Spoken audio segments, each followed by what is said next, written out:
Bonjour à toutes et à tous. Bienvenue à cet atelier, le mentorat en contexte d'innovation et de croissance rapide, présenté par le Secrétariat à la jeunesse du Québec. Mon nom est Roxane Classen, je suis directrice expérience mentorée et mentor au réseau Mentorat. Merci d'être avec nous ce midi. Il y a beaucoup de mentors, des gens que je reconnais aussi. C'est chouette de vous voir. Aujourd'hui, on va échanger sur le mentorat, évidemment, mais dans un contexte particulier, celui des startups. Donc, pour le bénéfice de tous les participants, on va quand même prendre le temps de décortiquer avec vous c'est quoi une startup, évidemment, mais surtout, qui sont les entrepreneurs derrière ces entreprises-là qui sont à fort potentiel, quels sont leurs défis, dans quel écosystème ils baignent, et puis, évidemment, on va parler de mentorat. Hein, vous êtes là pour ça.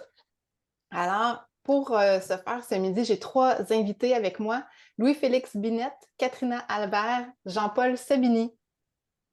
Ils vont Bonjour. apparaître à l'écran, donc en mode spotlight. Ça ne sera pas très long, vous allez bien les voir. Merci d'être avec nous, hein, vous trois qui êtes très, très occupés. C'est très chouette de vous avoir. Et puis, avant qu'on démarre notre échange, j'aimerais quand même prendre le temps de vous présenter un petit peu plus en détail parce que vous avez quand même des parcours assez impressionnants. Je commencerai avec Louis-Félix. Louis-Félix, stratège, philosophe, entrepreneur, tu es cofondateur, directeur général du Mouvement des accélérateurs d'innovation du Québec. Toute sa carrière comme conseiller politique, diplomate, gestionnaire, sa mission personnelle a été de donner vie par la collaboration à des idées et projets pas comme les autres, afin de livrer innovation, engagement et impact dans un monde complexe.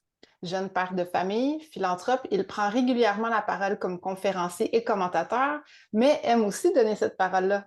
Donc, il a cofondé le chapitre montréalais de Fuck Up Nights et contribué au développement du réseau Creative Mornings au Québec et dans le monde. Louis-Félix, tu as tous ces chapeaux-là, puis tu prends quand même du temps avec nous ce midi. Merci d'être là.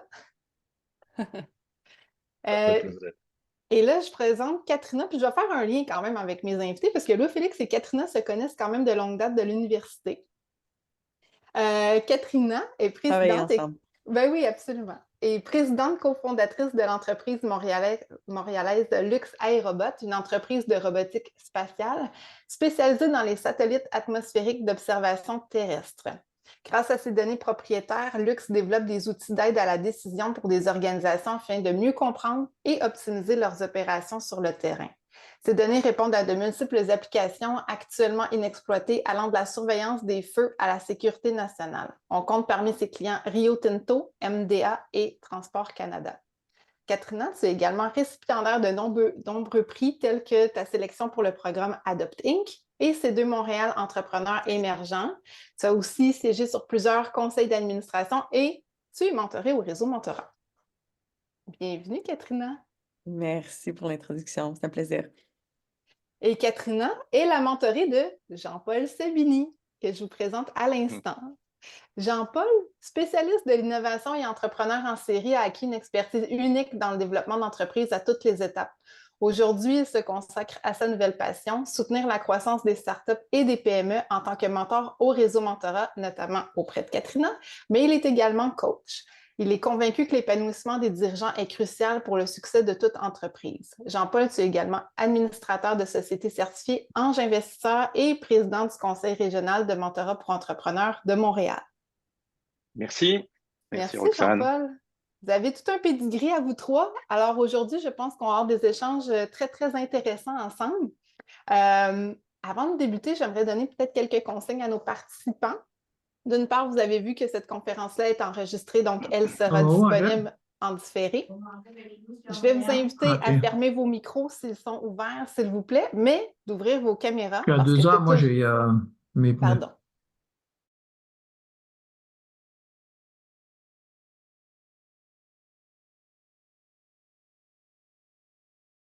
Vous pouvez évidemment, de votre côté, ouvrir vos caméras pour qu'on puisse vous voir. C'est toujours plus intéressant. On aura aussi une période de questions à la fin de cet atelier-là, mais évidemment, si vous avez des questions tout au long, n'hésitez pas à utiliser le clavardage qui est tout en bas de votre écran, puis on va essayer de vous répondre au fur et à mesure. Bon, là, j'ai fait une petite mise en bouche, mais Louis-Félix, je vais t'inviter à peut-être mettre la table pour nos invités ce midi. Je pense que tu as des choses très intéressantes à nous présenter pour qu'on comprenne mieux c'est quoi une start-up, puis on évolue dans quel écosystème. Alors, Je vais t'inviter en fait à faire un partage de ton écran puis nous faire une petite mise en bouche. Oui, absolument. Moi, j'ai un instant où je trouve le bouton en bonne place. Euh, Partager l'écran ici. Je vais me révéler mon punch tout de suite.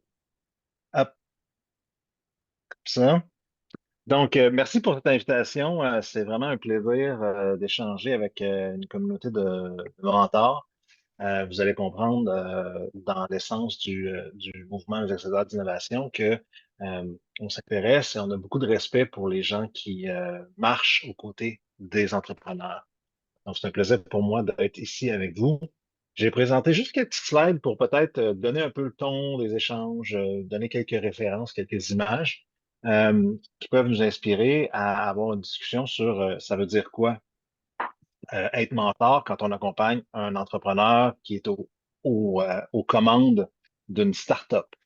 Donc, peut-être rapidement parler du mouvement des accélérateurs d'innovation du Québec. Historiquement, on a été créé par des dirigeants d'accélérateurs incubateurs au moment où ce n'était pas encore la mode d'ouvrir des accélérateurs incubateurs, ça commençait, dans le but de dégager un mouvement collectif, une action collective à travers ça, trouver un sens. Donc, là, on se définit comme un mouvement, donc un mouvement d'abord de personnes, d'individus qui se lèvent chaque matin, puis que leur mission du jour, c'est d'aider des startups, d'aider des entrepreneurs qui prennent beaucoup de risques.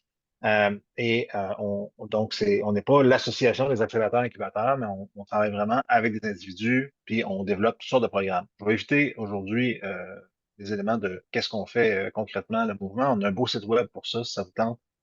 On travaille en propriété intellectuelle, en, à faire de la mise en relation, du partage de compétences pour aller voir tout ça. Notre vision, par exemple, je pense qu'elle est importante. Notre vision, c'est que les entreprises innovantes du Québec, où qu'elles se trouvent, qu'elles aient accès aux meilleures ressources disponibles, où que se trouvent ces ressources-là, au moment où elles en ont besoin. La façon dont les écosystèmes se créent, naissent dans les écosystèmes startups dans le monde, souvent, c'est très géographique, c'est concentré dans la métropole, dans un certain quartier, il y a beaucoup de connexions humaines qui font. Mais on a réalisé assez rapidement qu'au Québec, si on voulait avoir un impact mondial à travers nos entreprises innovantes, il fallait qu'on soit capable de tirer profit des volontés entrepreneuriales qui naissent partout au Québec. On le sait, c'est pas l'apanage de la métropole, l'entrepreneuriat. Mais quand il y a des entrepreneurs qui se retrouvent avec des projets vraiment osés, vraiment innovants, mais ils ont besoin de rencontrer les bonnes personnes rapidement. Et ça, dans un contexte non métropolitain, ça peut être plus difficile. Mais très certainement, on peut l'encourager. Mais de la même façon, il y a des entrepreneurs qui naissent avec des très bonnes idées dans des universités à Québec ou à Montréal. Je suis à l'Université Laval en ce moment.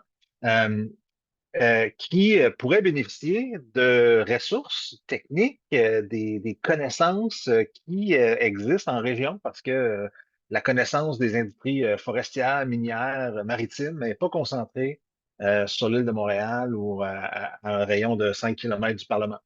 Donc, c'est ça l'essence de notre travail, c'est de réduire la distance entre les points de ce réseau-là pour les entrepreneurs. Mais là, on parle du mot startup, et je pense qu'il faut revenir un peu à des définitions. Hein. Qu'est-ce qu'une startup? Je vais vous dire, quand on voyage au Québec, on réalise qu'il n'y en a pas de définition commune et partagée du mot startup. Souvent, le réflexe québécois, c'est de traduire en startup, ça veut dire entreprise en démarrage. Et puis, ben, pour certaines personnes qui travaillent en développement économique au Québec, ben, une entreprise en démarrage, ça peut être un salon de coiffure, un garage, une petite entreprise de fabrication, etc. Euh, on emploie souvent en français le mot jeune pousse, qui est, bon, ça illustre quelque chose, mais je pense pas que les startups poussent comme des jeunes pousses tout en rang dans une pépinière. C'est des jeunes pousses dans une jungle. On ne sait pas trop où on va les trouver, dans le coude d'une branche, d'un plus gros arbre. La définition qu'on dit, ça, c'est une jeune entreprise. Donc, souvent, c'est une entreprise qui n'a pas beaucoup d'années de vie, quoi qu'il y ait des exceptions, innovante et à fort potentiel de croissance, c'est-à-dire que cette innovation-là, là, si elle est capable de rentrer dans le marché, elle a un vrai potentiel de faire un vrai ravage dans son marché. Je suis allé chercher des comparaisons qui nous viennent, qu'on n'a pas inventées, mais qui nous viennent de Bill Hallett au MIT à Boston, qui est un des, quand même, des têtes pensantes, il compare, lui, les PME, en anglais, les SMEs, aux startups qu'il appelle des Innovation Driven Enterprises. Il n'utilise pas nécessairement le mot startup, mais il utilise IDE, Innovation Driven Enterprise. Donc, souvent, et encore ici, c'est des généralisations, la ligne n'est pas nécessairement super tranchée comme dans mon tableau, mais là où une PME va utiliser une technologie existante, je vais utiliser l'allusion du salon de coiffure, et je ne veux pas que vous pensiez que je dis ça avec dédain et dégoût. J'ai grandi dans un salon de coiffeur, donc j'ai beaucoup de respect pour la profession. Des ciseaux, clippers, des trucs pour faire des permanentes, de la couleur dans les cheveux, ben, c'est des technologies existantes qu'on prend, qu'on amène dans un marché où c'était pas accessible, où on twist ça avec une idée originale, un salon de coiffeur où on peut aussi prendre des verres, etc. Donc, il y a plein de façons de faire, mais ça reste une PME. Le focus, c'est généralement local, régional. Puis la croissance vient avec l'idée de, on va soit faire des acquisitions, soit faire une expansion, puis on part local, puis on agrandit si ça fonctionne. Donc l'évolution de ces entreprises-là est linéaire, mais l'impact positif se voit assez rapidement. Donc quelqu'un qui est habile de ses mains, qui a fait un cours de coiffeur, peut commencer à coiffer les gens, puis faire de l'argent le jour 1. Et ainsi de suite, et croître, éventuellement embaucher d'autres personnes, etc. Et les besoins en accompagnement, c'est des besoins qu'on connaît dans le développement économique, valider le modèle d'affaires. On parle encore du plan d'affaires, donc un plan, on est capable de voir l'avenir avec certaines phases. Puis la première chose qu'on doit faire, qu'on dit de faire, ben, trouver des clients. Puis ces clients-là, ben, ils vont en amener d'autres, puis tu vas en faire. Tandis que de côté d'une startup, on est basé sur une innovation qui est souvent technologique. Et là, je vais faire une distinction, c'est-à-dire qu'on a des startups qui sont technocentrées. Ils arrivent avec une technologie. Quelqu'un dans une université, en faisant son PhD, a découvert une nouvelle propriété ou une nouvelle façon de coder des choses. Et là, cette innovation technologique-là, tout à coup, on dit, oh, wow, si on était capable d'amener ça dans le monde, on serait capable de vraiment changer quelque chose, réduire nos consommations d'essence ou communiquer de façon plus efficace ou mesurer du data. Donc, on parle d'une innovation qui est souvent technologique, qu'on appelle chez nous technocentrée, mais des fois, c'est une innovation qui est plus de modèle d'affaires. Si on combine euh, tel élément, je ne veux pas trop donner trop d'exemples, mais on en connaît plein, là, des startups connues dans le monde qui sont répandues comme une traînée de poudre dans les 10-15 dernières années. C'est une innovation, souvent, ce n'est pas des nouvelles technologies. On dit souvent le premier iPod de Apple, il n'y avait aucune technologie développée par Apple. C'était juste de l'assemblage de technologies existantes. C'était le modèle d'affaires ensuite avec le iTunes Store, puis après ça avec l'iPhone, puis le App Store. C'est des innovations pas tant technologiques, mais en termes de modèle d'affaires. Donc, pas nécessairement technocentré, mais on a besoin des technologies autour pour le répandre. Mais souvent, ces entreprises-là vont utiliser ça, puis ils vont se dire, hey, je suis capable de vendre partout dans le monde. Global first. Mais développer ça, ça va demander une phase d'investissement initiaux. Donc, les premières années, on va juste perdre de l'argent, on va juste dépenser de l'argent sans avoir trop d'entrées. Même des fois, on va conseiller à des startups de retarder le moment de vouloir entrer en commercialisation puis de vouloir faire des revenus si la quête de recherche de revenus récurrents mensuels ou annuels détourne de la volonté de pousser l'innovation. Ça peut être une distraction. On a vu des entreprises qui ont commencé à vouloir commercialiser trop tôt, puis finalement, ils n'ont pas poussé leur innovation jusqu'au bout, puis leur potentiel de croissance s'est effondré. Donc, c'est une phase d'investissement initial qui peut être longue. Quand on était dans lancer le Uber des biscuits pour chiens, là, bon, ben là, on est sur des scénarios de 9 mois à 16 mois. Mais quand on veut créer une technologie, regarde Katrina, mais quand on veut créer une technologie qui veut révolutionner, je sais pas, dans le secteur des biotech, dans le secteur des climate tech, des technologies climatiques, ben, on est sur des horizons de 5, 6, 8, 10 ans d'investissement avant de commencer à penser faire un premier dollar de vente qui ne sera même pas rentable, le premier dollar de vente. C'est-à-dire qu'on n'aura pas encore nécessairement maîtrisé nos. Donc, ça peut être très long. Excusez-moi, j'ai avancé un petit peu trop vite. Ah, qu'est-ce qui s'est passé? Le risque d'échec est élevé.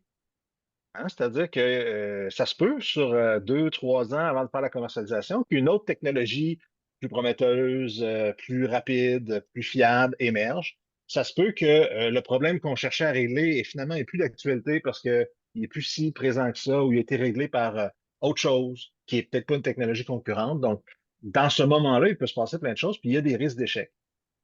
Puis ce qu'on cherche à court terme, c'est pas tant des clients, mais c'est du financement, des talents, des compétences, des ressources plus spécialisées.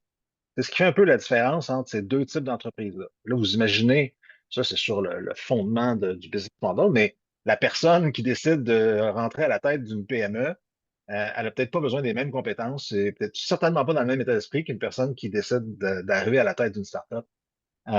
Et ses motivations, d'ailleurs, pour le faire sont souvent très différentes. Euh, je mets une image ici, celle d'une fusée de SpaceX. Je ne sais pas si vous vous souvenez, avant que ben là, ça va mieux, SpaceX, là, ils mettent des satellites en orbite régulièrement à chaque année. Mais au début, à toutes les fois qu'ils faisaient des tests, il y avait des fusées de SpaceX qui explosaient. Et que faisait le PDG de SpaceX, que je ne nommerai pas? Il s'en réjouissait. Il était comme, waouh, on a fait exploser une fusée aujourd'hui. Ça venait avec des coûts, etc. La réalité, c'est que pour pouvoir offrir un service clé en main de je vais mettre tes satellites en orbite autour de la Terre, il fallait essayer plein de choses, un paquet d'affaires, puis être prête à ce que des fusées explosent. Il fallait accepter le risque. Mais si nos startups, c'est des fusées de SpaceX, ben on aide beaucoup de startups, sachant très bien qu'il y en a qui vont exploser la fusée. Mais pas, on ne veut pas que le pilote de la fusée explose avec. C'est un autre point, je vais finir là-dessus. Mais ce qui fait, alors qu'en développement économique, ben, quand on aide une entreprise à se lancer et à s'installer, on veut qu'elle réussisse. On veut qu'elle réussisse dès le début, puis on va la soutenir pour qu'elle réussisse à grandir sa base de clients. Mais quand on veut aider des startups, il faut en aider beaucoup en étant conscient qu'il y en a qui ne marcheront pas et que c'est pas la fin du monde parce que les entrepreneurs qui ont été aux commandes d'un projet entrepreneurial qui n'a pas fonctionné, ils vont en inventer d'autres. Ils vont en partir un autre ou ils vont joindre une autre compagnie. Puis l'essence des accélérateurs américains liés à des fonds d'investissement, c'est ça l'idée. On prend 20, 50, 75 entrepreneurs, on les met dans les cohortes, on leur met le plus de bâtons dans les roues possible, on leur rend la vie difficile pour leur faire vivre un peu artificiellement tous les obstacles que leur entreprise pourrait vivre pendant 2 ans. Puis s'ils survivent à ça, ben, on est super content, on réinvestit dedans. Si ils ou elles échouent, les entrepreneurs, c'est pas grave, on va récupérer la propriété intellectuelle qui est développée, les assets d'équipe, les compétences, et on va les réallouer dans des entreprises dans lesquelles on réinvestit, ou on va leur donner les moyens d'entreprendre à nouveau. Et ça demande une approche de l'échec, on va dire, qui n'est pas encore intégrée dans la culture québécoise. En effet, Euh, en effet. Puis Louis-Félix, avant que tu rentres dans ton parcours type, oui. là, ben, je fais juste une petite pause là, sur écran. Premièrement, ton image était très éloquente de cette fusée, puis je pense que la définition que tu as donnée, le portrait que tu as brossé, on a vu vraiment les grandes différences, puis j'espère que ça a éclairé là, les gens qui nous écoutent. Là, justement, on va parler du parcours par lequel passent ces entrepreneurs-là. Évidemment, il n'y a pas comme un parcours. En fait, il y a une variété de chemins qu'on pourrait emprunter. Katrina va pouvoir aussi nous en parler tantôt. Mais il y a quand même des grandes étapes là, qui sont cruciales, incontournables pour tout le monde. Donc, peux-tu nous éclairer? Puis après, Katrina et Jean-Paul, je vais vous inviter à rebondir sur ben, comment vous avez vécu ça, Katrina, de ton côté, puis c'est quoi les aspects humains peut-être liés à ce parcours-là, là? Merci, Roxane. Euh, j'ai tendance à m'emporter. Euh, C'est la passion, on a c'est essayé de, correct. on a essayé de dessiner, ça ressemble à quoi le parcours type d'une startup. Évidemment, chaque startup, chaque secteur est différent, mais pour nous donner juste un cadre à l'interne dans notre équipe, quand on pense à de nouveaux projets, de se rappeler où est-ce qu'on où est-ce qu'on se situe. Puis, dans le fond, j'ai placé sur un diagramme 4 P. Je trouve ça intéressant, les 4 P. Un problème, un prototype, un produit, puis éventuellement peut-être du profit. Dans les phases de développement d'une startup relativement standardisée qu'on voit à l'échelle internationale, entre l'identification d'un problème, et on dit souvent aux entrepreneurs startup, tombe en amour avec ton problème plus qu'avec ton produit, parce que c'est le problème qui va continuer de te générer des opportunités et non ton produit. Donc, entre le problème puis arriver avec un prototype capable d'apporter une solution à ce problème-là, on est en phase de découverte. Quand on pense qu'on a quelque chose qu'on est capable de tester, on va aller faire une validation, on va aller voir auprès de clients potentiels. C'est-tu quelque chose qui t'intéresserait? Me permettrais-tu de l'essayer dans ton usine, dans ton entreprise, dans ton secteur? Puis là, on va trouver une validation, on va trouver une validation entre notre produit et notre marché. On va raffiner le produit. Puis une fois qu'on va raffiner le produit, ben là, on va le commercialiser. On a un produit, puis on va essayer d'aller chercher des clients. Puis éventuellement, mais quand on atteint une phase de profit où on voit apparaître le chemin vers notre profitabilité, c'est-à-dire on sait que nos coûts sont un peu élevés, mais on sait combien on est capable d'aller chercher pour notre produit, on va essayer de rétablir, de ramener ça à zéro, mais on va aller chercher aussi du financement, de l'investissement, de gens qui croient au truc, qui vont donner de l'investissement pour qu'on raffine nos processus, qu'on augmente notre positionnement sur le marché. Mais dans ce bout-là, là, c'est la fameuse vallée de la mort. C'est le moment où tu as une technologie que tu penses que tu peux en vendre 1 million d'exemplaires, mais au début, tu en vends 2, 3 exemplaires. Mais pour vendre 2, 3 exemplaires, ça te prend comme la machinerie, le monde pour en faire, je sais pas moi, 25 par mois. Fait que chaque exemplaire que tu vends, en réalité, tu mets beaucoup d'huile de coude manuelle, puis ça se peut que tu perdes de l'argent à chaque exemplaire que tu vends. Donc, si tu vends trop vite avant d'avoir maîtrisé tes coûts, c'est risqué. Il y a plein de choses qui arrivent sur le marché, une pandémie, une récession, une élection.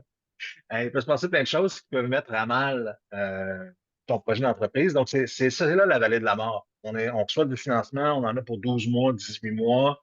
Fait que là, on dépense beaucoup pour générer un maximum de valeur sur notre produit, mais ça se peut qu'on arrive au bout de notre argent, puis qu'on n'ait pas fini, puis que les investisseurs, ils commencent à avoir froid aux pieds, comme on dit.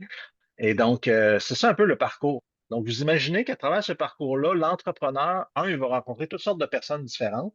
Il va être dans toutes sortes de postures différentes. Puis, il y a des choses qui vont l'aider plus que d'autres. Et je vous le présente rapidement. Dans le fond, l'entrepreneur, au début, c'est un peu un chercheur. Il voit un problème, il cherche une solution, il trouve quelque chose, il devient inventeur, il devient ensuite vendeur, entrepreneur, vendeur. Il commence une business, puis il essaie de vendre son produit. Puis là, son produit marche, tout à coup, il faut qu'il embauche 10, 15 personnes, une équipe de vente, une équipe de contrôle qualité. Puis là, il devient entrepreneur manager. Et il va aussi, les gens qui vont lui donner de l'argent au début, c'est son argent. Il faut qu'il convainque sa femme, ses enfants, ou son mari, ses enfants, ou peu importe, de dire, hey, on va faire un petit sacrifice, on n'ira pas en voyage cette année, on va hypothéquer notre maison, on va réhypothéquer notre maison, etc. On met de l'argent, on va acheter des subventions. Après, il faut convaincre les gens qui nous aiment de nous donner de l'argent, le love money. Il faut convaincre ce qu'on dit les friends, families and fools. Il faut convaincre des gens de mettre de l'argent sans trop s'attendre à des grands retours. Et ensuite, on va vers les anges investisseurs, le préamorçage. Vous voyez, tu sais, tout au long de l'évolution, mais l'entrepreneur va rencontrer plein de gens qui vont lui dire plein de choses, qui ont des perspectives différentes. Donc, le cheminement de l'entrepreneur startup sur une période de 2, 3, 4, 5 ans, c'est extrêmement varié. Et donc, si on est dans une relation d'aide avec cette personne-là, ben, la personne change beaucoup. Son environnement change beaucoup. Ses pressions changent énormément. Donc, la relation d'aide est teintée par ça euh, de façon très particulière. Euh, il y a des parallèles, évidemment, avec l'entrepreneur traditionnel. Là, quand ça commence à aller bien, l'entreprise, on change. Mais ici, c'est assez majeur. C'est des changements de phase, là, comme liquide, gazeux, solide. Les Ça transitions change sont en assez. accéléré, là, ce que je comprends, Oui, là. Ouais, ouais. absolument. Mhm. Donc, Louis-Félix, j'arrête là, ben écoute, peut-être. ben oui, puis je t'avoue, c'est très éclairant, là, les gens ouvrent ça à l'écran. Si vous n'avez pas vécu ça, bon, on fait Oh mon Dieu, c'est quand même impressionnant. Tout ça, ça va très vite. Katrina, tu as vécu ça, tu vis encore ce parcours-là avec ton entreprise Luxe Aérobot. C'est impressionnant. Moi, j'ai envie de te demander, d'un point de vue humain, là, comment tu as vécu ça? Comment ça se passe? Ouais. Je demanderais peut-être aussi à Louis-Félix de remettre la dernière slide parce que je vais y faire OK, référence. avec plaisir. Mais effectivement, la réalité, nous, ça fait depuis 2018 qu'on a lancé l'entreprise et à chaque étape, effectivement, ta réalité change, tu évolues à titre d'individu. Donc, quand on parle du moment où on est entre le début de l'entreprise, donc le problème, puis trouver essentiellement, OK, notre prototype, il va servir à quel marché, etc. Souvent, on est peut-être deux, trois dans l'entreprise. On est vraiment une plus petite taille, donc c'est vraiment des questions plus sur l'approche entrepreneuriale, la validation du marché. Donc, si le mentor a vécu cette partie-là, qui est essentiellement vraiment le démarrage d'une entreprise, super pertinent. Puis là, le plus qu'on augmente la taille de l'entreprise, donc le nombre de gens dans l'organisation, le plus qu'on va aller dans souvent des défis plus managériales et où il y a plus de disons, stakeholders qui rentrent dans l'entreprise, donc que ce soit des investisseurs, que ce soit des clients. Donc, de mon côté, je dirais que le début de l'entreprise, ça a vraiment été un parcours où c'est vraiment l'entrepreneur qui est l'acteur principal, puisqu'effectivement, si on est deux, trois, je veux dire, tu as tous les dossiers sur tes épaules, tu changes souvent de chapeau, mais le plus qu'on avance, le plus que ça devient aussi des défis qui peuvent être rencontrés aussi dans des plus des PME ou des entreprises qui justement vont garder une taille assez petite à travers leur expérience. Et donc, là, ça devient des discussions plus de managériales ou spécifiques à certains départements. Euh, Par contre, l'élément qui est super important que Louis-Félix a mentionné, c'est aussi le financement des entreprises à haute croissance, start-up. Et ce financement-là est très particulier aux entreprises à haute croissance. Donc, ici, on parle vraiment de tout ce qui est capital de risque, gestion d'investisseurs, gestion de board, toute cette espèce de... euh, lorsque tu es propriétaire à 100% de ton entreprise et que tu n'as pas ces investisseurs-là qui souvent vont rentrer très tôt dans une entreprise start-up, ça devient une autre dynamique de gouvernance, ce qui peut être peut-être moins compris par un mentor qui a été 100% propriétaire de son entreprise toute sa vie. Il y a peut-être un investisseur, mais ce n'est pas nécessairement un investisseur de capital de risque, puisque le capital de risque est très orienté vers faire une haute croissance rapidement pour avoir un retour sur leur investissement, des fois à l'intérieur de même pas 5 ans, là. Donc ça, c'est un autre mécanisme de financement pour ces entreprises-là qui sont en haute croissance. Et vous dirais que c'est ça, à partir de peut-être je sais pas, la phase inventeur, dépendamment de quelle entreprise décide d'avoir du financement externe au début pendant son parcours, va avoir cette réalité-là additionnelle à gérer. Donc, j'ajouterais le point qu'il y a une complexité souvent qui s'ajoute à être une entreprise start-up comparée à peut-être des entreprises plus traditionnelles. Cette complexité-là est due au fait qu'il faut faire les choses rapidement, pour avoir une très haute croissance, puis il y a plus de stakeholders à gérer dans le quotidien. Donc, ouais, c'est ce que j'aurais à dire jusqu'à date sur les différents stades, mais je dirais que le mentorat jusqu'à date, à chaque stade, si le mentor a une compréhension de, OK, à ce stade-là, OK, je l'ai vécu ou j'ai vécu quelque chose de similaire, ça a de l'impact. Absolument. Ben, merci beaucoup pour ce témoignage-là, Katrina. Tu sais, c'est plus concret justement de voir toi comment tu l'as vécu. Puis là, j'inviterais Jean-Paul à rebondir parce que Jean-Paul, bon, toi aussi, tu as vécu ça en entreprise, tu accompagnes des entrepreneurs start-up. On vient de parler de différents défis avec Katrina, donc la taille qui grossit, les multiples chapeaux, le financement, etc., les parties prenantes au niveau de la gouvernance aussi qui s'ajoutent parce qu'il y a beaucoup d'investisseurs. Y a-t-il des défis? Tu penses qu'on n'a pas nommé qui sont plus importants ou que toi, tu as identifié au fil En du plus temps? important, oui. Merci d'abord aussi à Louis-Félix et à Katrina, là, qui ont couvert à peu près 90% de ce que je pouvais dire. Donc, j'adore passer en dernier. Je suis toujours un petit feignant de ce côté-là. Non, est-ce qu'il y a des défis plus importants que ce qui a été nommé? Non. Je pense qu'un des éléments intéressants, bon, quand je réfléchissais aux questions là, des défis spécifiques, c'est qu'il y en a tellement, c'est difficile de les citer. C'est aussi difficile même de mettre une classification entre plus important, moins important. Euh, quand j'encadre les gens, ah, Il y a eu un problème? Ou Oui, vous c'est m'entendez bon. toujours? Oui, c'est résolu. Ok, parfait. Donc, premièrement, quand entrepreneur, il y a eu deux choses qui m'ont toujours inquiété quand je démarre les entreprises. C'est un, garder le focus en permanence. Ça, c'était vraiment quelque chose qui était difficile parce qu'on est poussé, pressé, on veut avancer, on a toujours beaucoup d'ambition, on veut aller très, très vite. Et Même si on sait qu'on va devoir changer d'orientation, devoir pivoter régulièrement dans nos stratégies. Donc, le sentiment que j'avais, puis que je vois, c'est qu'on est toujours en une sorte de déséquilibre. Où est-ce qu'on va aller? Et ce qui est intéressant autour de ça, c'est que ça va très vite, très, très, très, très vite. Et on doit prendre des décisions très rapides.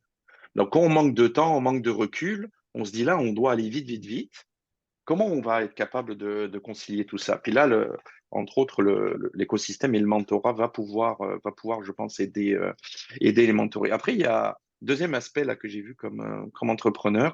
Puis ça, c'est souvent au début ou en période difficile, c'est que la solitude naturelle de l'entrepreneur, elle est renforcée souvent par peut-être un certain manque de compréhension de la réalité d'une startup par les amis ou par les proches. D'accord? Puis ça, c'est en particulier quand on commence, là, on voyait là dans la slide de Louis-Philippe trois mots, enfin plutôt un mot en trois lettres qui était FFF au début dans le financement. Et ça, c'est vraiment qu'on va apprendre du love money, comme on dit. Donc, on va prendre de l'argent auprès de nos amis, auprès de nos proches, auprès de notre famille. Donc, déjà, là, c'est quelque chose qui est perturbant, hein, d'aller demander de l'argent autour de soi, d'aller têter de l'argent, c'est un problème. D'autant plus un problème derrière qu'on se sent redevable. On se sent et on va vite peut-être à se créer un certain aveuglement dans son propre projet en se disant, ben là, moi, je veux pas faire de peine aux gens, je veux pas décevoir les gens qui m'ont prêté cet argent, donc je vais aller toujours dans une certaine direction qui n'est pas forcément la bonne direction. Donc là aussi, à ce stade-là, je pense que le mentorat peut beaucoup aider. Et puis dans le manque de compréhension, comme je disais, là, de la réalité, ça peut aider aussi. En tout cas, bon, c'est pas mal certains éléments là. Puis le financement. Donc, les FFF, mais là, c'est Ouais, foin, non, foin, mais foin. même les financements, non, mais le financement même en capital risque, qui Oui. est le plus souvent totalement indispensable, parce que c'est à peu près les seuls avec les anges qui vont vouloir investir dans des causes comme les startups qui sont à risque, où le modèle d'affaires il n'existe pas, ou il n'est pas prouvé, ou il met du temps à être prouvé, donc il y a un profil de risque énorme. Mais les investisseurs en capital risque vont vouloir avoir des résultats, hein, comme le disait très bien Oui. Louis-Philippe tout à l'heure. Là, ils vont investir sur 10 et puis il y en a peut-être une qui va faire 60% ou 70% de ce qu'ils vont ramasser après. Donc là, ça va créer une pression supplémentaire en fait sur le fondateur parce que le fondateur va être encore plus pressé à accélérer. Parce que l'argent que le fonds d'investissement ou en tout cas le capital risque va mettre, c'est pour sortir rapidement, rapidement, au bout de quelques années tout de même. Il y a toujours un 8-10 ans là, mais assez rapidement, en faisant beaucoup d'argent. Donc ça prend de la croissance, de la croissance. Donc le fait qu'on manque déjà naturellement de recul comme fondateur startup, qu'on doit prendre des décisions rapides, il y a encore cette pression qui arrive. Donc même quand on commence, on est dans la vallée de la mort là, de Louis-Félix, qui est fantastique comme slide, enfin, tu me les envoies d'ailleurs. Euh, on pense qu'on se commence à sortir la terre de l'eau parce qu'on a fait le lancement, on commence à avoir un début de croissance. Puis là, je peux en parler avec savoir-faire parce que j'ai planté une startup comme ça. C'est que dans l'accélération de la croissance, dans la gestion de ce croissance-là, il y a des éléments particuliers qui sont aussi très difficiles et très particuliers à prendre en compte. On pourra peut-être en parler après. Absolument. Merci, Jean-Paul. Donc, je retiens quand même trois nouveaux éléments qu'on vient d'entendre. La conciliation, hein, parce que tout va vite, puis là, ben, il faut quand même concilier ça avec tous nos autres aspects de notre vie. La solitude, qui est quand même plus importante, on va dire, hein, parce qu'on n'est pas nécessairement compris par les gens qui ne vivent pas la même chose que nous. Puis, il y a beaucoup de pression. lié notamment au financement. Donc, et on va en reparler un peu plus tard de pression et de stress et tout ça, je vous promets, ça Ouais. s'en vient, donc restez avec nous. Entre-temps, j'aimerais parler de profil d'entrepreneur startup. Donc, évidemment, là, pour se lancer dans une aventure comme celle-là, ça prend une bonne dose d'audace, on vient d'entendre, hein? Ça prend un goût du risque, il faut vouloir changer les choses. Moi, j'aimerais ça peut-être commencer avec Louis-Félix. Qu'est-ce que tu remarques peut-être de particulier chez ces gens-là? Est-ce qu'il y a des caractéristiques communes? Ah, attends, on va juste débarrer le micro. Réactiver le Voilà. son. Réactiver le son. Bon, j'espère que vous m'entendez. Oui, oui. Je vais remettre, j'avais préparé une petite slide Ah! pour ça. Je suis content que tu me poses cette question-là parce que je suis à Québec aujourd'hui parce j'ai contribué à un livre qui a été lancé à Montréal la semaine dernière, puis qui est lancé à Québec cet après-midi, qui est par Dominique Gagnon, que vous connaissez certainement, pas d'entre vous. Et je suis un entrepreneur en défaut. Puis c'est sûr, bon, le titre est un peu provoquant à l'image de Dominique Gagnon. Mais le livre porte sur est-ce que entreprendre, c'est prendre des risques, pas juste financiers, technologiques, mais prendre des risques au niveau de sa santé mentale. Puis il explore à travers les témoignages d'entrepreneurs, mais aussi des data, de la recherche qui a été faite. Il explore, ben, qu'est-ce qui se passe? Qu'est-ce qu'il faut être pour entreprendre? Puis la réponse n'est pas 100% claire et tranchée, mais je l'ai mis dans un commentaire dans le chat. Euh, pour, tu sais, souvent, les entrepreneurs qui ont des entreprises là, à haut potentiel technologique, là, Katrina, là, t'embauches pas des gens qui n'ont pas leur secondaire, là. En général, tu travailles avec des ingénieurs, des gens avec qui sont capables d'avoir des jobs là, en intelligence artificielle là, ou en sciences des données en ce moment, là, des jobs à 200 000 c'est pas rare. Mais tu ne prendras pas une job à 200 000 par année dès la première journée pour lancer une entreprise qui va peut-être faire de l'argent dans 3, 4, 5 ans. Mais tout le monde autour de toi te trouve fou. Mais toi, à quelque part, tu dis oui, mais genre, c'est même pas que je vais rentrer dans mon argent, c'est je veux utiliser ce que je sais faire pour régler ce problème-là. Puis si je réussis, on va tout faire de l'argent, entre guillemets. Mais la drive est différente. Ça prend des gens qui ont une appétence au risque ou une capacité à faire fi de l'incertitude, des obligations courantes de la vie. Fait qu'il y a une grosse prévalence de gens avec des TDA qui sont sur un Mm. certain spectre de TSA en entrepreneuriat, puis en entrepreneuriat innovant encore plus. Et ça, quand tu te lances, c'est ton super pouvoir. Quand il faut que tu organises, tu structures et tu scales, c'est peut-être l'encre à bateau qui s'est entourée autour de ta jambe puis qui te fait couler. Donc, c'est ça un petit peu qui est à gérer. Je suis intervenu dans le livre de Dominique, puis je fais un témoignage dedans, mais grosso modo, ce que j'apporte, c'est les entrepreneurs start-up, les entrepreneurs innovants, c'est des gens qui carburent au défi. Ils s'alimentent de problèmes, ils s'alimentent de changements. On l'a vu quand la pandémie a été déclarée, on demandait à tous nos entrepreneurs, 400-500 entrepreneurs avec qui on interagissait à chaque semaine, on leur demandait comment ça va.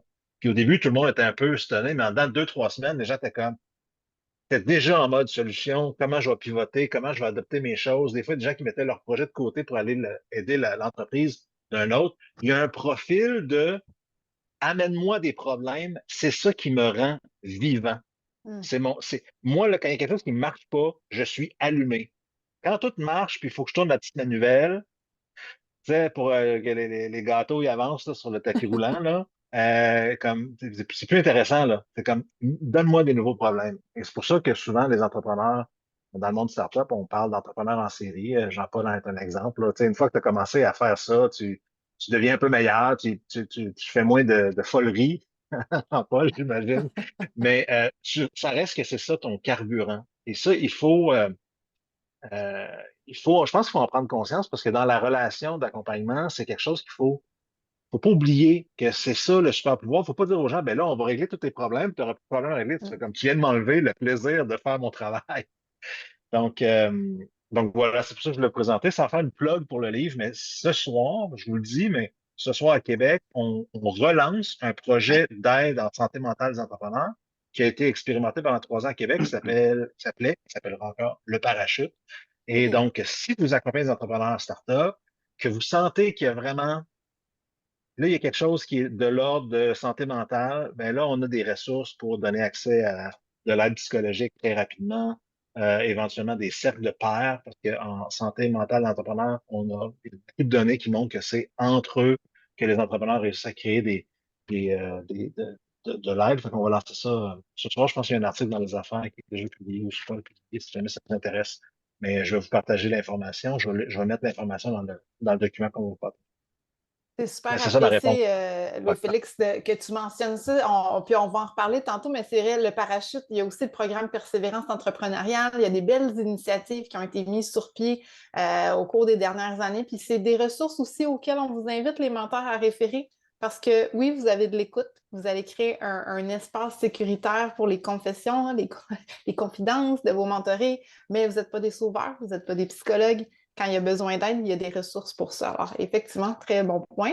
Jean-Paul, j'aimerais ça que tu rebondisses peut-être sur ce que Louis-Félix vient de dire sur les caractéristiques communes à ces gens-là, mais aussi les motivations, je comprends qu'elles ne sont pas nécessairement toujours les mêmes quand on se lance là, dans un projet de start-up. Non, effectivement, sont pas toujours les mêmes. Il y a vraiment, je crois, deux catégories de fondateurs de start-up. Il y en a, la première catégorie dont j'ai fait partie longtemps, c'est vraiment, bon, toujours bien sûr bâtir l'entreprise, créer de la valeur, mais dans un objectif de probablement revendre l'entreprise relativement rapidement. Et puis, je crois que ces dernières années, puis on a vu des compagnies, quand je dis revendre, ça peut être aussi aller en bourse, évidemment. Je pense à des WeWork, à des gens comme ça. Puis, ce qui est relativement nouveau, je pense, dans les peut-être 10 dernières années, c'est des bâtisseurs d'entreprises, euh, nouveaux produits, nouveaux services, dans le but d'avoir un impact fort sur la société ou sur l'environnement. Et ça c'est quelque chose qui est relativement nouveau, qui est le plus souvent l'apanage de fondateurs plus jeunes. Et qui c'est absolument remarquable. Donc ça, c'est quelque chose aussi qu'il faut, je pense, tenir compte, hein, on va parler, on va mentorer des fondateurs comme ça. Donc c'est naturellement les fondateurs de startups, c'est des innovateurs dans l'âme. Hein. Ils vont pas aller là s'ils sont pas innovants et s'ils veulent pas changer les choses. Des fois, on utilise le mot révolutionner, toujours un petit peu peur de ce mot-là qui est très très fort, mais c'est quand même ça. La plupart du temps, ils vont créer un nouveau marché ou ils vont le modifier complètement, sans au départ bien savoir où nécessairement ils vont aller. Là, je parlais juste d'une anecdote extrêmement rapide. J'étais à une soirée de connexion avec des jeunes startups il y a quelques jours, 2 jours, 3 jours à HEC. Et je parle à un jeune fondateur qui vient de l'université, qui est encore chercheur, qui me dit, moi, je veux créer un avatar euh, auprès duquel les gens vont pouvoir échanger, aussi bien en vidéo que par écrit avec la voix. Et le but de cet avatar derrière, c'est que il aide à déterminer s'il y a des troubles mentaux, des problèmes de santé mentaux, ou des troubles mentaux comme l'Alzheimer, etc.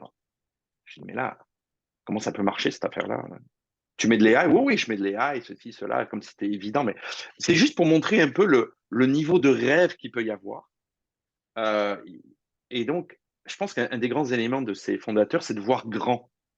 Ils voient grand non seulement, comme le disait Louis-Félix tout à l'heure, en termes de taille de marché, c'est rarement un marché local. Moi, je suis à Laval en ce moment, c'est rarement une start-up va aller juste pour le marché de Laval, d'accord? Même juste pour le Québec. Ça va être tout de suite plus global, mondial, international. Mais aussi, ils voient grand en termes de ce qu'on veut achever et comment on veut changer les choses. Donc ça, je crois que c'est un élément très, très important. Donc, et derrière, il y a aussi une très forte ambition en termes de croissance et d'expansion. On pourrait en parler des heures, mais disons que ça, ce sont des éléments bien spécifiques qu'il faut prendre en compte dans le mentorat pour, justement, comme disait Louis-Félix aussi, quand on parle avec eux, on ne veut pas leur couper les ailes, on ne veut pas les ralentir. Oui. On veut aussi toujours balancer le côté rêve. On ne veut pas que ça soit un délire non plus. Je ne sais pas si on voit un peu ça. Merci Jean-Paul. On parle de voir grand, Katrina, tu es un exemple flagrant de ça. Vous êtes déjà en Australie, notamment. Dans ce que Louis-Félix et Jean-Paul ont mentionné, est-ce que tu te retrouves dans cette description-là? Toi, c'était quoi ta motivation au départ? Et, de mon côté, oui, définitivement, ce que Jean-Paul et Louis-Félix ont apporté, c'est des points extrêmement pertinents pour c'est quoi finalement la réalité d'un entrepreneur dans une entreprise à haute croissance. Je dirais que de mon côté, ça a beaucoup été l'impact. Donc, vraiment une technologie qui, justement, peut avoir un impact global. Donc, on revient au point de Jean-Paul sur le point que une entreprise à haute croissance, qui dit haute croissance des revenus. Des fois, ces revenus-là, pas juste au Canada, pas juste au Québec, à l'international, ce qui justifie aussi le risque. Tu sais. Donc, je pense que c'est important de garder en tête que c'est un élément qui va être en discussion de la commercialisation à l'international. Donc, ça, c'est définitivement un point qu'un mentor qui a vécu une commercialisation à l'international peut appuyer, puis peut-être être dans le même mindset. Contrairement à une entreprise qui est plus pignon sur rue ou peu importe. Donc, vraiment penser puis à cette complexité-là additionnelle qui est la commercialisation internationale. Puis, aussi au niveau moi je sais qu'au niveau de l'influence que j'ai eue lorsque moi j'ai fait mes études en management à Montréal, c'était mis de l'avant que justement l'entrepreneuriat de type start-up était possible, était une avenue très, très, très intéressante pour des gens qui veulent se lancer en entreprise. Euh, donc, je crois qu'il y a une influence aussi culturelle qui a eu lieu puisque j'étais physiquement dans un endroit comme à Montréal où ça parle de start-up, même si on n'est pas en Californie ou peu importe, mais il y avait cet engouement-là. Donc, je crois que nécessairement, ça m'a influencé dans mes perspectives d'opportunité, littéralement. Parce que si je venais d'un milieu où c'était moins discuté, où c'était moins mis de l'avant, j'aurais peut-être pensé à une autre manière d'entreprendre. Euh, Puis, un autre point important que je trouve que Louis-Félix a mentionné, c'est la santé mentale en entrepreneuriat est extrêmement importante. Je pense que depuis la pandémie, de manière globale, on a un peu une crise de santé mentale, mais la réalité entrepreneuriale, surtout de haute croissance, amène des risques, amène davantage de pression dans cette croissance-là, donc davantage d'attentes, et donc ça revient sur le dos de l'entrepreneur. Et ça, à mon avis, ça joue beaucoup sur la santé mentale de l'entrepreneur. Donc, si c'est une réalité qu'un mentor peut comprendre, qui a vécu un contexte où il y avait plusieurs employés ou plusieurs investisseurs, ça va encore être pertinent. Mais oui, je veux dire, ça vient pas l'un sans l'autre. Puis pour faire du pouce sur la culture de l'échec aussi, tu sais, si l'entrepreneur est quelqu'un qui aime être performant, est quelqu'un qui aime régler des problèmes, ben si justement il y a des échecs ou peu importe, ben si la culture n'accepte pas l'échec, ben, ça peut devenir encore plus lourd. Si la culture ne comprend pas que l'échec fait partie de la croissance d'une entreprise, qui fait une innovation, ça peut être encore lourd. Donc, en tout cas, je vais dans une tangente de santé mentale, Mais c'est mais, important. C'est important que ce que ouais, tu précises. Puis effectivement, la culture de l'échec, elle est importante. Puis il faut rebondir comme entrepreneur et il faut se garder motivé pour repartir un nouveau projet parce que c'est ça. C'est vraiment ça qu'on observe au niveau des startups. Le risque d'échec, on l'a dit tantôt avec le beau graphique de Le Félix, est très élevé. Donc, il faut être capable de vivre avec ce thinking-là. Et donc, les mentors doivent aussi l'avoir en tête. Et Katrina, bon, tu parles de santé mentale, tu as parlé d'un paquet de choses. Bien, j'ai envie, en fait, de parler d'accompagnement parce que là, je pense qu'on a quand même dressé un beau tableau très clair du persona derrière les entreprises innovantes. Il y a des incubateurs, évidemment, des accélérateurs, beaucoup d'autres ressources. Louis Félix, est-ce que tu peux nous parler un petit peu de ce qui est disponible pour les entrepreneurs start-up en termes d'accompagnement? Oui, mais le, c'est ça, moi je recule 10 ans en arrière. Au Québec, on n'avait pas vraiment de ressources vraiment dédiées aux startups. Ça émergeait à peine, mais tu sais, le Santec, qui est aujourd'hui un des incubateurs, accélérateurs universitaires les plus reconnus dans le monde, c'était du pied carré avec le projet étudiant dedans. La maison Notman, c'était une maison historique abandonnée avec des gens qui se faisaient livrer de la pizza les vendredis pour partir en hackathon puis qui restaient là tout le week-end dans un startup week-end. Euh, Quand on a créé Main en 2015, c'était la réunion de 10, 12 là, dirigeants de nouvelles structures.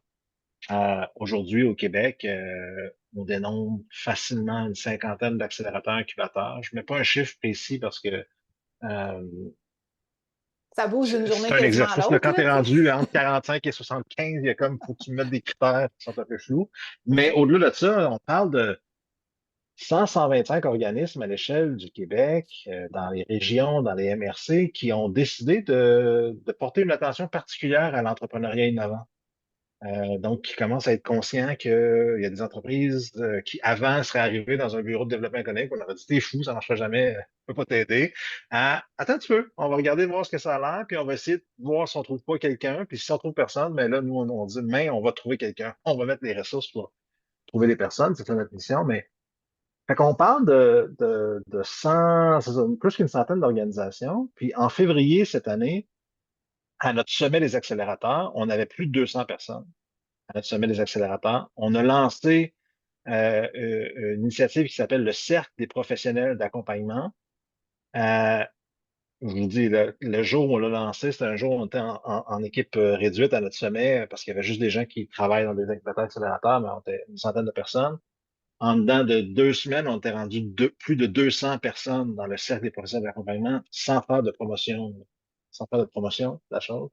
Puis, donc, il y en a des gens, beaucoup au Québec, qui s'intéressent à ça. Des jeunes qui viennent de rentrer dans une MRC en développement économique qui disent, moi, je vais aider des entreprises innovantes. C'est ça qui me motive. Donc, il y en a vraiment beaucoup.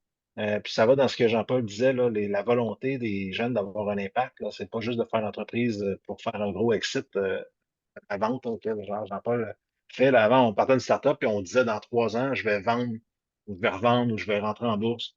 Mais aujourd'hui, oui, ça reste une sortie, ça reste important pour l'entrepreneur parce que ça lui permet de revenir, de retrouver la capacité de régler un nouveau problème. Quand je le disais, le profil. Mais on voit de plus en plus de gens qui veulent avoir un impact et de gens qui veulent aider ces entrepreneurs. Moi, je me lancerai jamais, mais ceux qui se lancent, là, j'ai envie qu'ils réussissent. Donc, c'est un travail d'équipe. Ça se répand beaucoup. Euh, donc, nous, on a une base de données d'à peu près 1000 startups. On va en rentrer à peu près 1000 par année pendant les 3 prochaines années, là, si on regarde. Mais la réalité, c'est qu'il se crée peut-être entre 4 et 600 startups par année au Québec, euh, dont la moitié n'atterrissent jamais dans les incubateurs accélérateurs, soit parce qu'ils n'en ont rien à foutre, ça va bien, puis quand ça va bien, tu cherches pas de l'aide. Alors que dans le sport, c'est nos meilleurs athlètes à qui on donne le plus de coaching.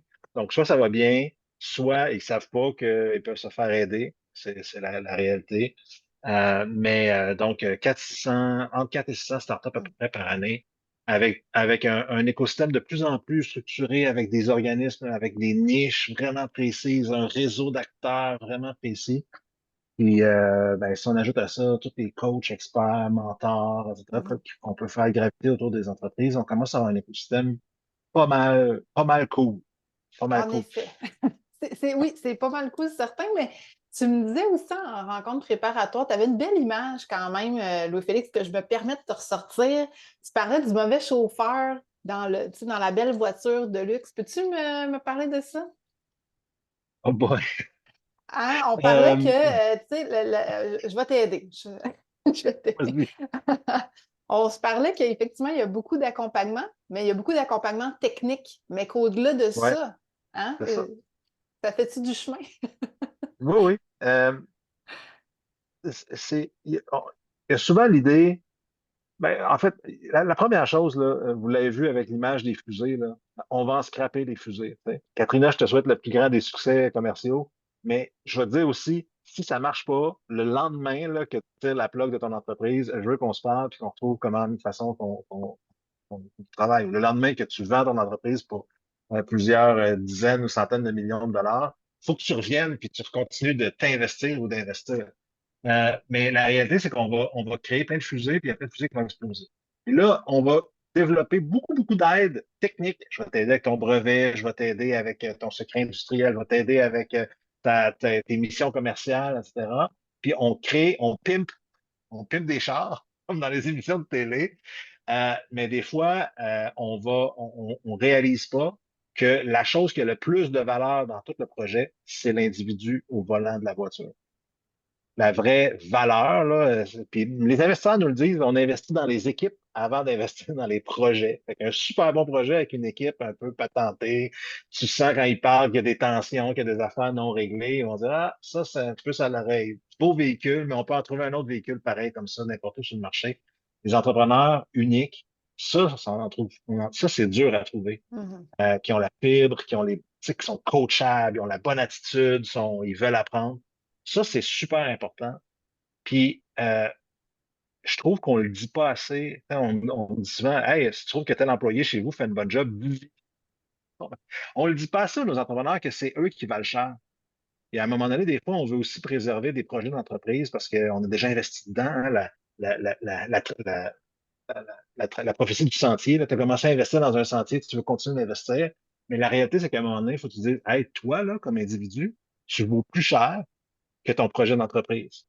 Fait qu'à un moment donné, accepte de, commencer par prendre le recul, t'occuper de toi parce que c'est ton capital psychologique et ton capital humain qui est plus important que le capital que tu investis dans l'entreprise.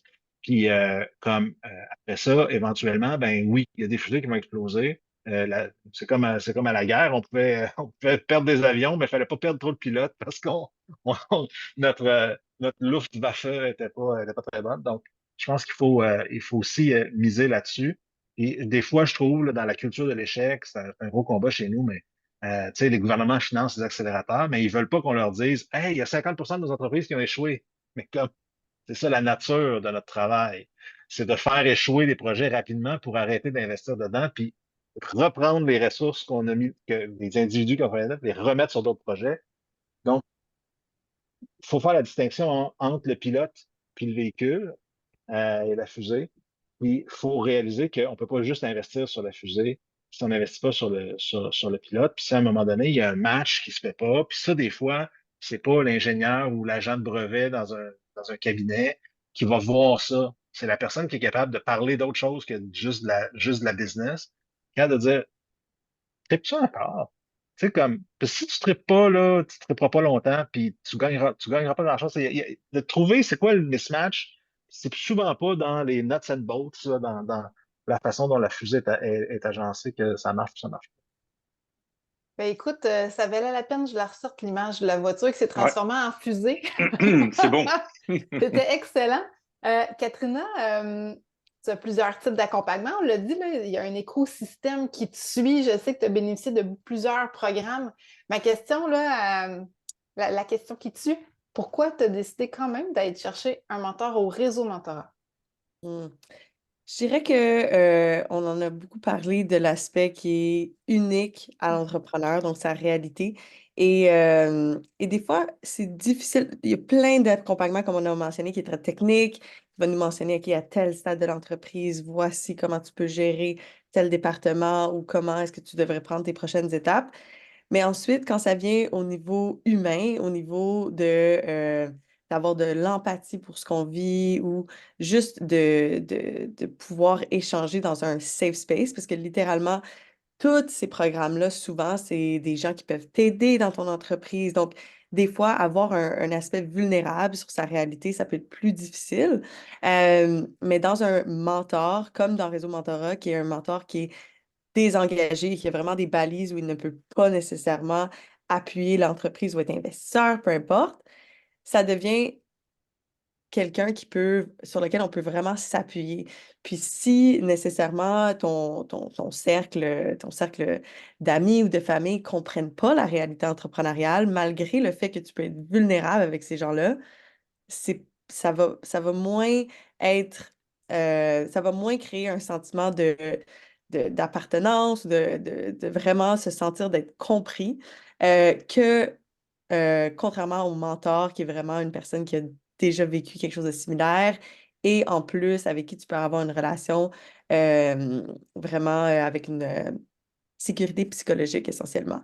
Donc, le fait que le mentor est quelqu'un qui est censé être désintéressé de vraiment l'entreprise, mais vraiment plus de la personne, ça crée cet environnement-là qui est très difficile d'avoir autrement. Donc, quelqu'un qui comprend ta réalité, qui veut ton bien-être, puis qui finalement se nourrit aussi lui-même de cette espèce de relation parce que il y a peu de gens finalement qui vont lancer des entreprises, puis c'est vraiment, comme Louis-Félix a mentionné, un joyau d'avoir ces gens-là.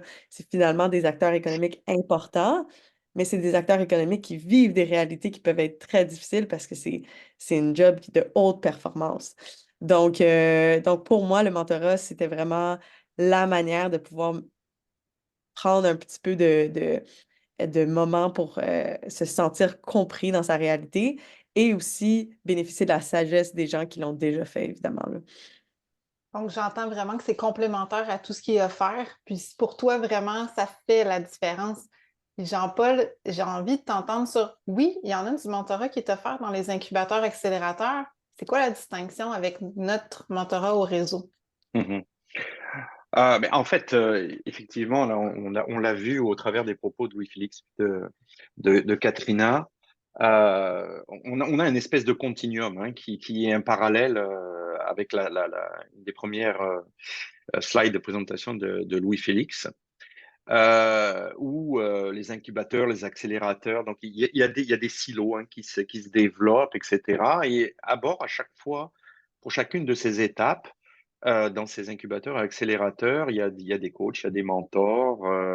Le plus souvent, les mentors, enfin, je ne les connais pas tous, mais souvent, les mentors vont être aussi des anges ou des représentants de fonds d'investissement. Euh, Ils sont là pour donner les bonnes pratiques. Hein, on parlait de technique un petit peu tout à l'heure, mais ils sont là pour donner les bonnes pratiques. C'est indispensable aujourd'hui. Si on veut avoir une chance de réussir, il faut connaître nos bonnes pratiques dans le développement. Le reste de l'écosystème va aussi souvent, ou possiblement, je dirais, et on aimerait souvent, mais amener des dollars en fin de cycle, hein, en fin d'accélérateur. C'est aussi une des raisons des présences des fonds le plus tôt possible. Et ils vont amener aussi un réseau de contacts. Alors, je suis pas prêt à dire qu'au réseau mentorat, on fait justement pas tout ça, parce que ça serait négatif, mais on est complémentaires. Donc, en ce sens-là, on évolue en parallèle avec les incubateurs, l'accélérateur, et on veut accompagner, on veut développer les entrepreneurs, euh, je dirais de manière continue. Donc, on voit que quand on passe d'un incubateur à un accélérateur, il y a une grosse scission qui peut se faire, il y a un changement. Là, on va être là pour les suivre tout au long de leur cheminement. Et on le voyait aussi très bien, il y a de la pression hein, quand tu es là-dedans, incubateur, accélérateur. Puis même après, quand on commence à prendre de l'argent en provenance des VC, la pression, elle fait que commencer. Hein. On veut qu'il y ait de l'argent derrière, il faut aller encore plus vite. Donc, non seulement on a des problèmes, on a des problèmes il faut décider vite, etc. Mais il y a encore plus de pression. Donc, plus on chemine, plus on va avoir de la pression. Donc, c'est là que notre présence qui est en parallèle, dans lequel, comme disait très bien Katrina tout à l'heure, les mentorés peuvent se confier. Ils peuvent aussi se challenger sans stress, en toute sécurité psychologique. Je pense que c'est vraiment important. Pas nécessairement pour agir, quoi que ça arrive, en termes de soupape de sécurité, mais aussi pour aider à nouveau à prendre ce recul, à aider dans ce safe space les entrepreneurs à souffler et aussi à poser des questions qu'ils ne pourraient pas poser à qui que ce soit, y compris leur famille le plus souvent, à qui que ce soit dans leur environnement d'exécution. Ben, écoute, Jean-Paul, c'est très clair. Puis je pense que les gens, quand même, qui sont avec nous aujourd'hui, c'est des gens qui font partie du réseau. Il y avait quelques personnes, là, je pense que c'est important d'éclairer là, par rapport à ça, mais tu l'as très bien fait. Puis j'ai envie de poursuivre en te demandant, C'est quoi les plus grandes particularités, tu dirais, d'accompagner des startups versus d'autres types d'entreprises? Parce que on l'a dit, là, il y a la croissance rapide, il y a l'innovation, évidemment. Ça peut influencer la relation de mentorat. Comment tu le vis, toi? C'est quoi la distinction, les distinctions principales? Il y a énormément de choses qui sont en commun avec le mentorat de toute autre entreprise. Je pense que les distinctions, elles sont à trouver dans la nature même de la startup. L'inconnu, la vitesse à laquelle tout se passe, voire grand, très grand, voire entièrement nouveau, aucune référence qui existe, perpétuellement en train de se dire, OK, là, je dois rester sur le focus, etc. Tout entrepreneur doit rester sur le focus, mais là, c'est juste la rapidité, la pression ajoute une dimension supplémentaire. Donc, moi, souvent, les mentorés que j'ai qui viennent des startups, ils cherchent une de ces trois choses-là. Ils cherchent à être une caisse de résonance pour se challenger, en fait. Ils veulent apprendre à partir de nos expériences qui vont être pertinentes à une situation donnée, à un moment donné de leur parcours. Et puis, ils veulent aussi, comme je le disais, souvent ventiler, sortir de leur solitude. Et puis, c'est là qu'on peut, en se disant, ben là, ouais, ok, j'ai été là, puis j'ai été là de manière crédible, hein, j'ai eu ce problème-là, en parler avec, ça va plus loin que de dire superficiellement, ouais, là, je te plains, c'est un problème où tu es là. Donc, d'aller un petit peu plus loin. Donc, il y a des challenges particuliers, et puis il y a des challenges aussi qui sont liés à la fréquence des rencontres. Oui, Ça va vite. tu en Ça as va des vite. exemples, hein? T'en as Ouais, des ben ouais, juste un exemple. Ça marche pas de se voir tous les mois. Là. C'est pas, même si on essaye, hein, parce que l'agenda du fondateur est super busy, donc il faut quand même être organisé. Mais ça m'arrive très souvent de faire une rencontre en delà d'une heure, quoi. Ça m'est arrivé. Ça va pas durer une heure non plus. Là, récemment, j'avais une personne qui devait faire un interview pour un podcast. C'était super important pour lui. Il avait un problème particulier vis-à-vis de celui qui allait l'interroger, parce qu'il pensait l'amener dans une direction complètement différente de ses croyances, de son environnement, de sa passion. Donc il me dit là, il faut à tout prix qu'on se voit parce que je veux pas être agressif, je veux pas être négatif. En gros, c'est je veux pas faire tout ça. Donc, qu'est-ce que je peux faire? Je lui dis, ben moi, je vais absolument pas te dire ce que tu dois faire, évidemment. Mais c'est quoi ton problème? Pourquoi tu veux être agressif alors que c'est le gars qui t'a demandé de t'interviewer? Donc vraiment, il veut en savoir. Oui, mais il veut m'avoir, etc. Je lui dis, tu vas trop loin, tu vas à des interprétations dans tous les sens. Bref, longue histoire courte, il fallait être là pour lui donner, pour l'aider à ventiler, pour l'aider à le prendre le recul nécessaire, pour le faire remettre les pieds sur terre, puis ça en une heure ou une heure et demie de préavis. Donc, je dis pas que c'est tout le temps comme ça, hein, mais ça arrive. C'est sûr que ça arrive. Ben, merci, c'est super éclairant, Jean-Paul. Puis je regarde l'heure. J'ai envie de dire à nos participants, si vous avez des questions pour nos invités, c'est le moment. On va vous inviter à prendre la parole. Si vous préférez, ça peut être via le clavardage. Puis on a déjà d'ailleurs une première question dans le clavardage qui nous vient de Louise-Marie Brousseau qui nous demande, pourriez-vous nous parler des types de gouvernance rattachés aux startups? Donc, je ne sais pas lequel d'entre vous a envie de réponse à cette première Oui, question. Félix. Non, je peux si tu veux, c'est comme. Je sais pas, Katrina, as-tu vécu, toi, la mise en place de comités, etc.? Je pense que ta perspective est plus intéressante. La mienne est théorique, mais la tienne. Des types de gouvernance. Je parlerais plus de justement le type de gouvernance plus qui est traditionnel, on va dire, dans l'environnement startup. Donc, les éléments de gouvernance qui sont importants à noter, c'est encore en relation avec le financement. Donc, quand on débute l'entreprise, évidemment, c'est les fondateurs qui sont les actionnaires, qui font partie du board. Mais rapidement, si on cherche à avoir de l'investissement de capital de risque ou d'institutions financières plus traditionnelles, souvent, ce financement-là va venir avec, OK, le fonds d'investissement veut avoir un de leurs Un membres, représentant. un représentant sur le board. Donc, la stratégie de gouvernance pour justement ne pas perdre le contrôle des décisions de l'entreprise devient vraiment importante. Donc, par exemple, l'addition d'un board member indépendant qui a été sélectionné par les fondateurs, toute la convention d'actionnaires.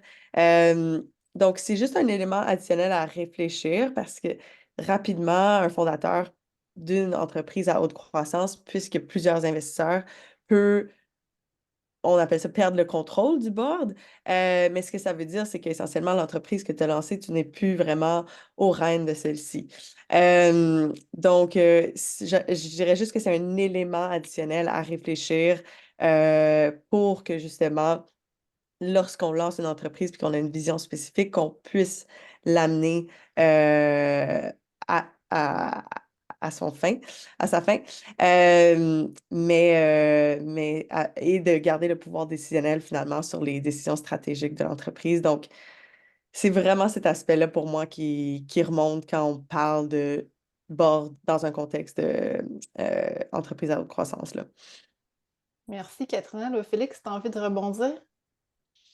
Ben, je pense qu'Étienne l'a bien dit dans sa première. C'est au fur et à mesure que tu grandis, tu as plein de stakeholders, des parties prenantes qui viennent s'intégrer à ton projet, à qui tu as l'impression que tu dois essayer de plaire, que tu dois essayer de satisfaire parce que tu commences à faire l'architecture de ton projet. Mais à un moment donné, ça fait beaucoup de gens. Euh, et c'est un risque aussi hein, de vouloir prendre trop de financement de trop de personnes différentes. C'est comme, wow, OK, tout le monde va mettre de l'argent dans mon truc, mais là, tu arrives, puis tu viens pour voir un gros fonds de capital de risque, puis ils regardent ce qu'on appelle la cap table, le portrait de ta capitalisation, qui a des actions, puis là, tu as encore un chercheur à l'université qui a une partie d'actions à cause du brevet, mais il n'est pas impliqué dans l'entreprise. Là, les investisseurs vont comme t'as un super beau projet, mais n'investis pas là-dedans, ta cap table est trop compliquée. Fait que là, tu as eu plein de gains à court terme que tu as réussi à capitaliser, mais là, tu n'as plus d'argent, tu n'as plus de levier pour racheter puis faire du ménage. Fait que c'est vraiment difficile pour un entrepreneur puis là, il se fait dire des choses par des entrepreneurs. Fais pas ça, prends pas d'argent de lui. Puis là, il dit non, non, mais il faut que tu prennes de l'argent tout de suite, tu en as besoin parce que là, tu ne fais pas tes payes dans 3 semaines. Plein de gens qui ont des opinions contradictoires sur une personne ou deux personnes ou trois personnes. Dans la plupart du cas, ils ne l'ont jamais vécu. Puis il n'y a pas comme une référence quelque part. ChatGPT, qu'est-ce que je devrais faire? Puis comme, c'est ça que tu devrais faire. Il n'y en a pas. Puis il n'y a probablement pas une réponse qui était bonne pour l'entreprise qui est bonne pour l'autre. Parce qu'il n'y a pas de benchmark. Tu essaies d'inventer une entreprise qui n'existe pas. Tu sais, je veux dire, si tu pars une entreprise traditionnelle, tu vas dire, mais l'autre, lui, ça lui a pris 18 mois à avoir 3 employés. Moi, je suis rendu à un employé, je ne suis pas encore assez bon, tu sais. Mais là, ça, il y a pas de modèle. Fait que c'est vraiment Mhm. difficile. Et la gouvernance, ben, souvent, un des enjeux qu'on voit, nous, puis c'est peut-être un élément sur lequel on aimerait travailler à terme dans la liste des projets qu'on va faire, mais souvent, la gouvernance apparaît dans les startups au moment où il y a des investisseurs. Et là, le problème, c'est que tu apprends à gérer de la gouvernance au moment où elle est vraiment difficile à gérer. Fait que là, comment est-ce qu'on peut amener des entrepreneurs à dire, tu sais, à un moment donné, il va falloir que tu gères de la gouvernance. Pourquoi tu t'installes pas quelque chose qui est pas, t'attaches pas les mains, mais un comité, un comité de pilotage, ou un comité conseil, un comité consultatif. Commencer à manager de la gouvernance avant que tu ailles Avant. à le faire quand ça devient vraiment difficile. Ben, ça, c'est des enjeux. Mais tu sais, l'entrepreneur, t'as beau lui dire ça. Tu vois, mais là, je travaille 80 heures semaine. Ça fait 3 semaines, je peux aller voir ma mère, peu importe. Je n'ai pas le temps, pas le temps de me mettre ça en plus. C'est tout le temps la réalité de l'arbitrage des priorités qui est vraiment difficile, surtout au début, là, tu sais, quand tu bootstrap, là, tu pars ton entreprise avec rien, tu dis, je vais dépenser un minimum, mais tu fais tout. Et là, à un moment donné, ce que tu devrais faire, et que tu peux humainement faire. Exact. Oui. Et- Donc, c'est un autre défi qui s'ajoute à ceux qu'on a nommés précédemment. Là. Je comprends que ce n'est ouais. pas évident. Merci pour vos réponses. J'inviterai maintenant Émilie Lachance. Émilie, je vais le dire, là, c'est une super responsable de mentorat au réseau qui est à Promotion Saguenay. Émilie, vous faites de l'accompagnement startup aussi. Tu as une question pour nous. Et ben, la réponse s'adresse à Katrina. Bonjour, Katrina! Allô, on se connaît. Oui, Ah! donc dans le fond, Katrina, puis les autres pourront rebondir aussi. Si tu as un message à dire à d'autres startups actuellement, là, je suis à l'Incube présentement. Je suis à l'Incube Desjardins actuellement. C'est vraiment, tout est là pour aligner. Les as sont alignés. je voudrais savoir si tu as un message à dire à d'autres entrepreneurs qui traversent actuellement la vallée de la mort, qui sont presque au fond du baril actuellement. Puis Mm. comment toi, quel message tu leur dirais dans des startups qui viennent de régions éloignées, comme Saguenay-Lac-Saint-Jean, où ce que le venture cap est moins accessible dans ces régions-là? Puis j'envoie un message aussi à tous les acteurs. On a des belles startups ici. On veut leur donner la même chance qu'ils ont dans les Ouais. grands centres. C'est quoi ton message, Katrina, pour eux, que tu as à leur dire? Puis peut-être aussi Jean-Paul, Louis, j'aimerais ça qu'on se parle. Je vous écoute. Donc, merci, Émilie, c'est bien de te revoir. Donc, un message, tu veux dire des pistes de solutions à ce problème-là de les Des pistes défis de de la vie. solutions. Comment toi, tu as navigué dans tout ça? Puis, Ouais, ouais. un message Je dirais positif. un message positif. On lâche pas. Non, donc pour la vallée de la mort, ma vision, c'est vraiment focus commercialisation, focus investissement. Donc, c'est vraiment que- c'est à n'importe quel moment dans l'entreprise, mais surtout dans ces moments-là, c'est cash flow, cash flow, cash flow. Donc, pour moi, c'est vraiment une question de planification financière, de justement avoir les bons partenaires financiers qu'on peut s'entourer, qui ont une compréhension aussi de c'est quoi l'environnement startup, parce qu'il y a beaucoup de, on va dire, banques institutionnelles, etc., qui sont moins habitués de travailler avec des profils d'entreprise à plus haut risque, nécessairement aussi parce que les institutions financières prennent moins de risques. C'est normal. Donc, vraiment, s'entourer des bons partenaires financiers, puis juste avoir un immense focus sur la commercialisation. Finalement, c'est ça qui va t'amener à être une entreprise à succès. Moi, ça m'épate des fois des histoires d'entreprises à haute croissance qui font même pas 1 million de revenus, mais qui ont levé 80 millions. Je suis un peu flabbergastée par cet investissement en capital, mais c'est ça, finalement, le succès des entreprises, ça va être ses revenus. Donc, juste focus sur les revenus, puis t'entourer des bons partenaires financiers pour t'appuyer dans ce parcours-là.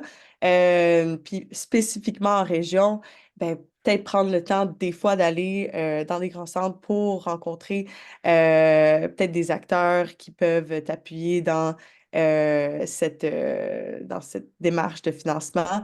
Comment dire, il y a des fonds qui sont présents dans des grands centres, mais qui sont super excités d'investir dans une entreprise qui a un haut potentiel à l'extérieur de ces grands centres-là.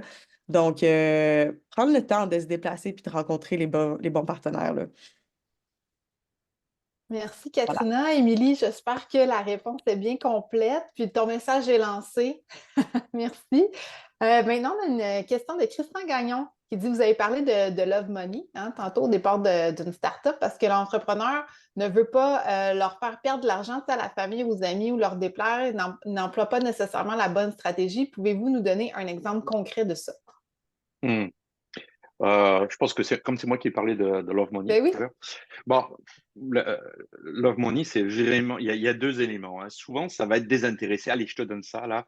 Je vais t'aider à démarrer parce que tu le vaux bien, etc., comme le dirait L'Oréal. Ça va être aussi des amis. Ça m'est arrivé à moi aussi d'amener de l'argent dans une start-up au départ, pas comme ange, mais vraiment du love money, là, 50, 100 000. Et puis au début, on se dit, bon, on y croit quand même, hein, parce que la caractéristique principale du fondateur de start-up, c'est sa passion. Euh, on parlait tout à l'heure, on disait qu'il carbure au défi. Ben, le défi, il est communicatif souvent. D'accord? Donc, il va nous amener dans ce début d'aventure ensemble. Ce qui veut dire aussi qu'on va lui demander régulièrement, et puis comment ça va? Hein, on va rarement avoir des sujets légers qu'on va le rencontrer. On va commencer à lui dire, oui, alors ça se passe bien, et puis oui, tes idées et tout, et le cash, il t'en reste, etc., etc.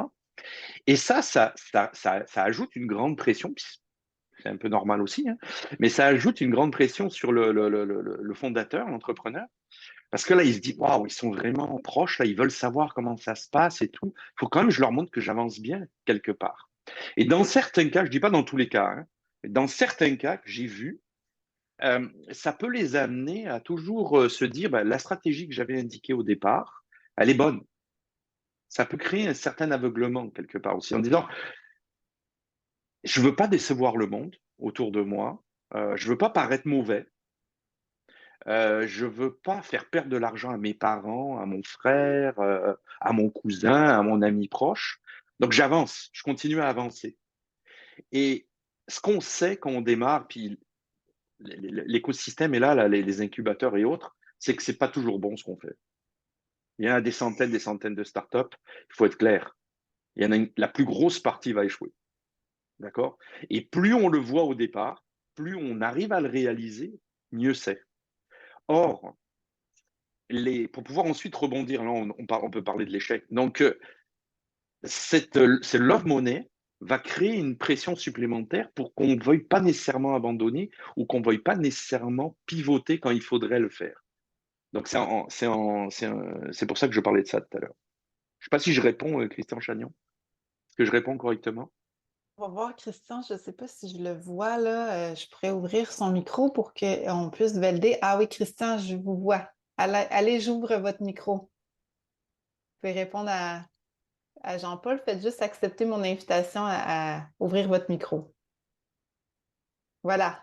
Merci Jean-Paul, c'est exactement, là, il me manquait le mot pivot parce Ouais. que j'étais impliqué dans une start-up dans laquelle c'était du love money, puis des montants assez considérables. Puis finalement, ben, le projet a duré 7 ans pour finalement l'entreprise a fait banqueroute. La différence, quand j'ai mis l'argent, je savais qu'elle était à risque très élevé. Puis, il y en a qui achètent des billets de loterie toute leur vie. Moi, c'est ça que je préfère faire. Mais je manquais le mot pivot, étant donné que dans celle-là que je parle, c'était un de mes fils qui était impliqué. Ben, je me suis toujours posé la question, comment se fait-il que, mettons que je n'étais pas impliqué dans les opérations, mais le pivot, vous parlez, là, le pivot, c'est le mot que je cherchais, puis je l'ai pris en note si j'ai à mentorer des gens qui ont des startups. C'est le pivot, le mot que j'avais besoin. Merci beaucoup.